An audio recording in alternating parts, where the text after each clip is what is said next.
12:1 po prvé.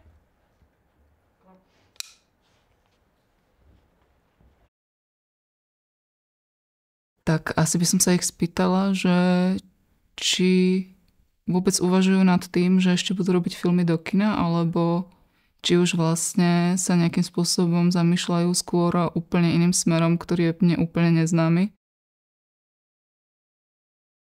Keby som teraz bola znovu študentka, bola by som určite odvážnejšia a tlačila by som ich do toho, aby mi úprimne povedali, ako tie ich filmy vznikajú.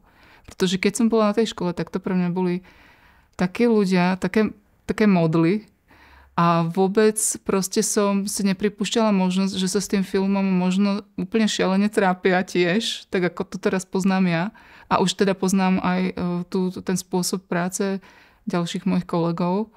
A teraz mi je to vlastne hrozne ľúto, že som vlastne ako keby tú reálnu realizáciu toho filmu vlastne nemala šancu nejakým spôsobom spoznať, že ako to prebiehalo.